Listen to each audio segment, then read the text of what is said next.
Well, hi everyone. Welcome back to the Power Barn. Today's video, we're going to follow along on some updates and repairs we're going to do to the Power Barn. I took advantage of Harbor Freight, was having a sale on the 56-inch US General Series 3 toolboxes. So I picked one of those up. I picked up a 42-inch also to go along with that. That'll pair with my old Snap-on box I have, which will go along the back wall here. The plan is to basically have a whole bank of toolboxes on this back wall here.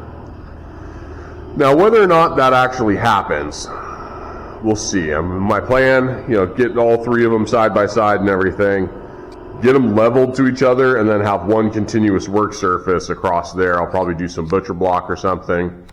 Our stairs here, I'd like to update them right now. This guy sticks out past, the edge of the compressor room there. So I think we're going to rebuild those to where they'll be the correct rise and everything to get us to the top there, but within the allotted space that we have here. We have some problems with the shop. When it was built, I would say, they were in a hurry or just, I don't know, lazy or what, but I'm pretty sure you're not supposed to be able to stick your fingers between the siding and your studs. So that's one issue that we're going to have to address. The other issue being is, if you look at the outside, they transferred it from the T111 to like a fake, like cedar sided, like lapboard style siding that runs up to the gable. The only thing is, they didn't do it very well, and there's a lot of gaps here.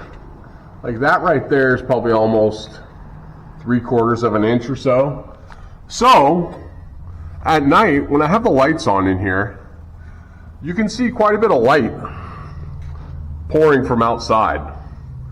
So I think the plan is going to pull all the clapboard kind of siding off there and just run T111 all the way up, and that should take care of that issue. The other thing I'd like to do is kind of finish the compressor room also. Finish siding it where these are going to be our doorway here. And I think I'm going to do one of them sliding doors.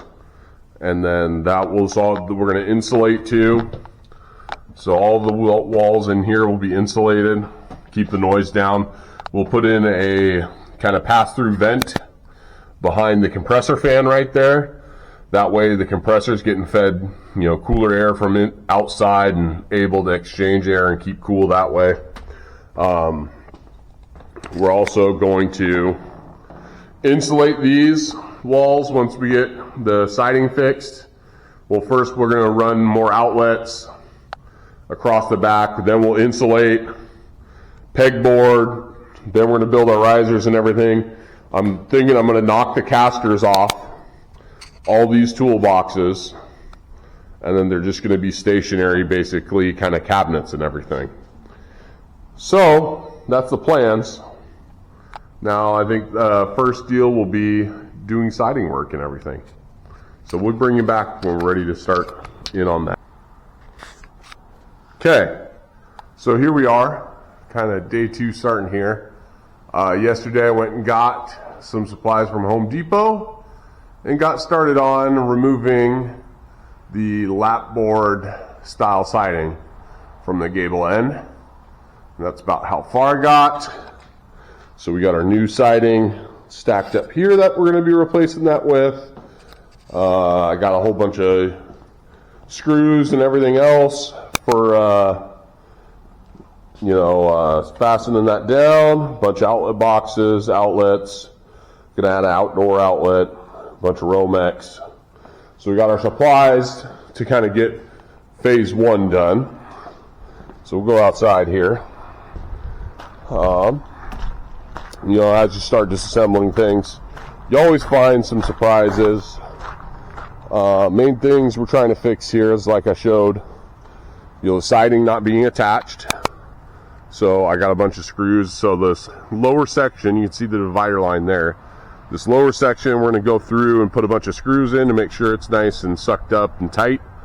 We're going to pull down, obviously, all the lap siding there. We'll pull off the half sheets of T111 there.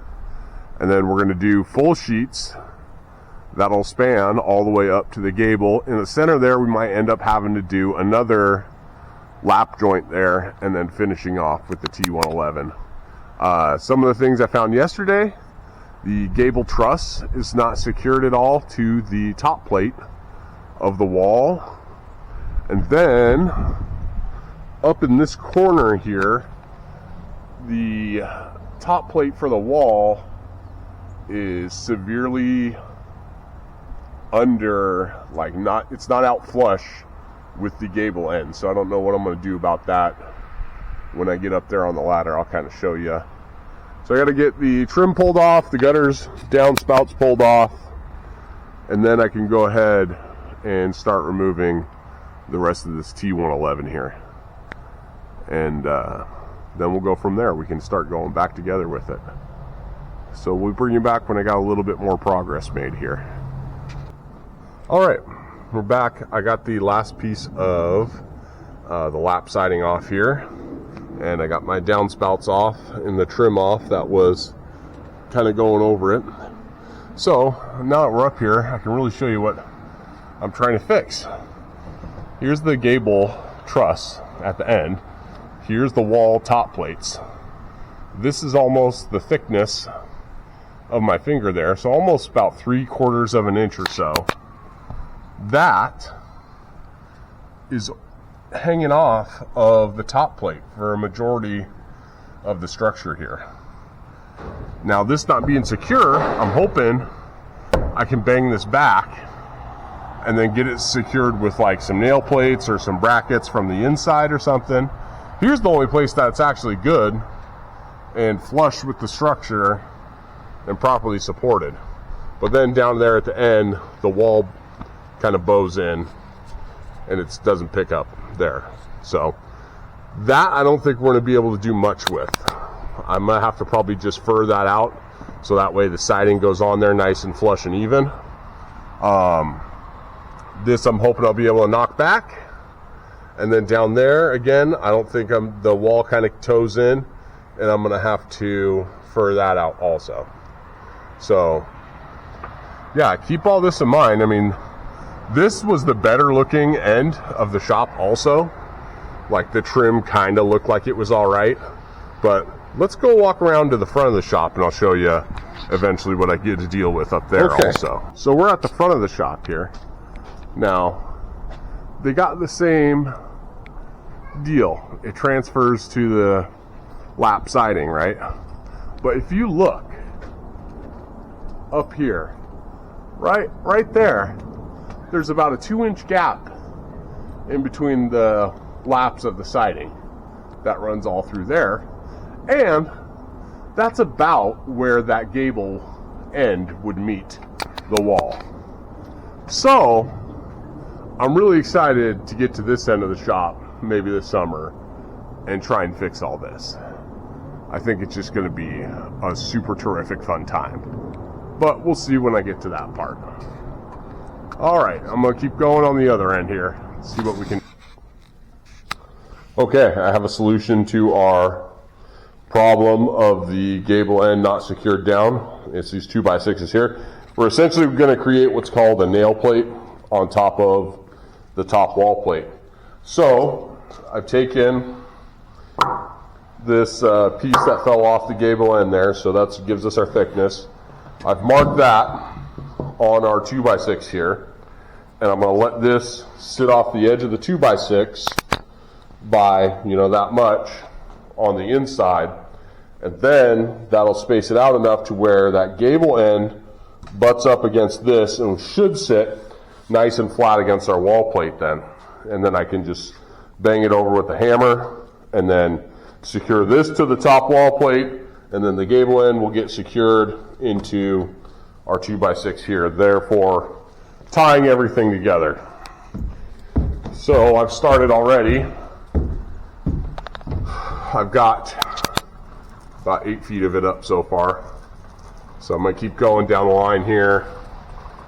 There's so much stuff on top of the wall plate too. I gotta vacuum it off beforehand. Then I can go ahead and get it all secured on there. So we're gonna get that up there. Then we'll go to the other side and start securing the gable end to that. All right, here we are back outside. Just finished up going along the gable here and putting in all of our screws into our nail board that we installed on the inside. And as you can see down the line here, this interface is much better. It's almost even. In most spots it is, some spots it's out a little bit, but it beats the 3/4 of an inch that it was off before. So the next thing we got to do here is the corners here. There was nothing I can do. They're kind of the gables pinned there. I mean, they got the freeze boards in there. Unless I really wanted to get into cutting up roof structure and everything else, I could fix our mismatch here. But what I'm gonna end up doing is I'll just fur that out to make that level and put in a shim there that I'll taper into it. And then we'll do that in both corners. And then we'll be ready. We can pull off our half panels of sheeting here and then go up and start putting up our full panels and getting everything closed up again. All right, so we'll bring you back once we kind of got that done. All right, got the next few steps done. For nailers, I had to add a 2x4 in the gable end there. We doubled up our plate there because it didn't quite line up with our stud down below. And then also here on this one, so that way when we go full sheets all the way up, we will have something to nail to. So that'll keep us from kind of flopping in the wind with the siding and everything. I got my corners furred out also.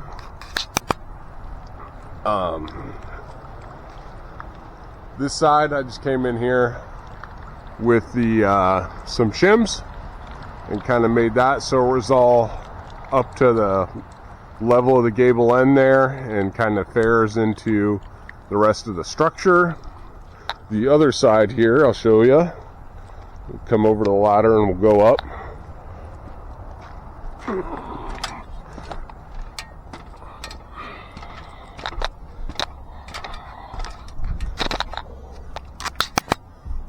So this side, for that end piece, I actually just cut the end of a 2x6 about a ½ inch thick and then nailed that in place. And then I got my tapered like door shims coming into that and then bringing that up to the level of the gable and then fairing it out into the surrounding structure. Next up, we'll be tearing off the lower sheeting. We'll get all that off and then we start taking measurements for the new stuff that'll go all the way up. All right, we'll bring you back when I got some more progress made.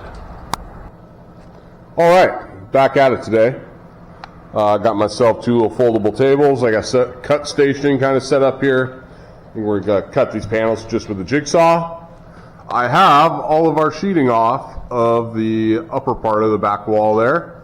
So all I'm doing is I take a measurement from, you know, the outside top and bottom, and then where the next overlap is top and bottom. Transfer that measurement over to our board here. Scribe a line, and there we go. We're going to cut it. I will have to fit it back up there to figure out. There's a couple spots I'm going to have to notch out for the overhang for where 2x4s stick out and everything. But we'll fit it up there, and then I'll just mark those by hand, take it back down, trim it, and then put it back up there, and it should be good. So we're going to be working on this today. We'll see how far we get here. Well, here's what I got for today. I got the sheets torn down. I got 4 sheets up and all fitted. Looks nice. There's going to be one little spot at the very top that I'll have to cut a custom piece for. Put some more kind of flashing up and everything for that. We can go have a look here. getting dark out, so I figured I'd call it quits. Kids all want me to come in, start celebrating the new year with them.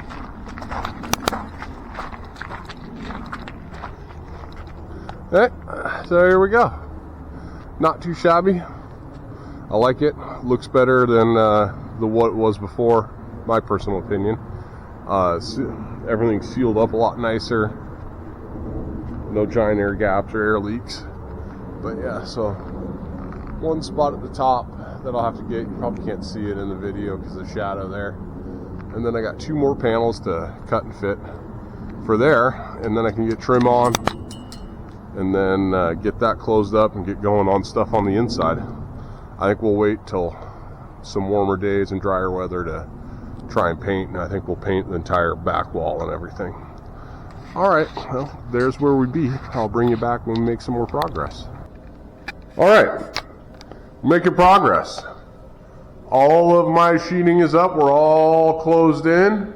Got my piece up there, one little piece in. Some new flashing. So we're starting on the electrical. I got boxes here. I kind of set them up to when eventually the toolboxes are in. They'll be right at the height I need. So I'm kind of getting those. It is raining outside, so trying to do as much inside stuff as I can. I am to the point of where I got to go outside and cut out 2 outlet boxes for an outdoor outlet and for the floodlight go up there. So that's where we're at now. I'm going to go out there. I'll cut those in. We'll get more wiring ran, and we'll have to span it all the way over back down to our breaker box there and get everything hooked in. All right? I'll bring you back when we got most of that complete. All right, so we're back. Got all the outlets in I want. I got the power on right now. Everything's run, connected. Over to the panel, tested all the outlets, everything's good. Got my outdoor outlet now for if we want to plug something in the yard. That'll be nice. Everything's GFCI protected. So that is kind of the wrap on stage 1 for the back of the shop here. Stage 2 will be insulating all the wall and everything, and then I think putting sheeting up and getting all that going. We'll see how many kind of, I guess episodes I break this up into, or parts I break this up into. But yeah, I got a Ring camera too now in the back of the shop with floodlights and all that, so that's kind of nice to have a little bit extra security. We're gonna shut her down here for the night. This is all good to go, tidied up the shop. And we'll bring you back for part 2 when we start insulating and sheeting all this and getting all that dialed in and really making it into a shop. All right? So we'll see you again next time for another episode here on the Power Barn.